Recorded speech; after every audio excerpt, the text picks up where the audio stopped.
Allez, Marco, en direct et sans filet.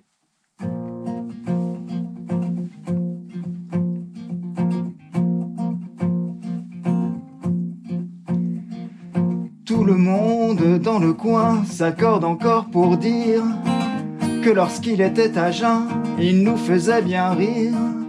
Si la gentillesse était vraiment une qualité, sans nul doute il en serait le visage incarné. Ivre, virgule, on savait bien qu'il en faisait un peu trop, mais jamais qu'il pouvait être un véritable bourreau. Tout le monde s'est écrié en voyant les journaux. Mais que fait donc la police? Ça ne peut pas être Marco. Dans un élan spontané de solidarité, toute la communauté se mit à manifester. Ivre, virgule, on savait trop qu'il perdait parfois la tête. De là à en écraser certaines à grands coups de massette.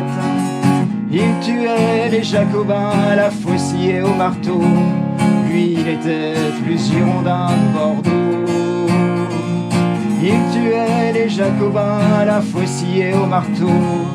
C'était pourtant un gars bien, ce Marco.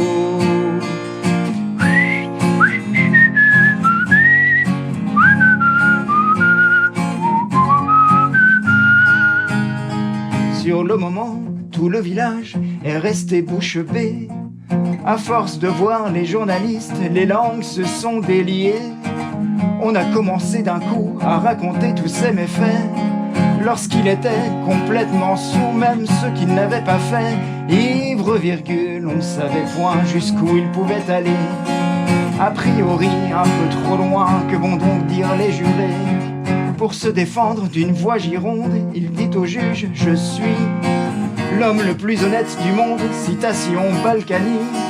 À l'Assemblée, malheureusement, lui n'a pas d'amitié et restera enfermé à perpétuité. Ivre, virgule, fou était Marco, mais on n'aurait jamais pensé que pour que quelques parigots on pouvait prendre tant d'années.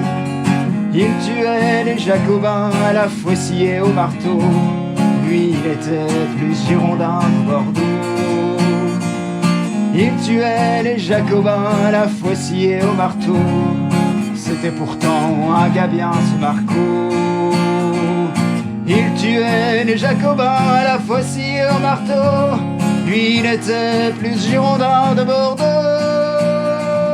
Il tuait et le lendemain à la faucille ou au marteau, il nous donnait un coup de main, ce salaud.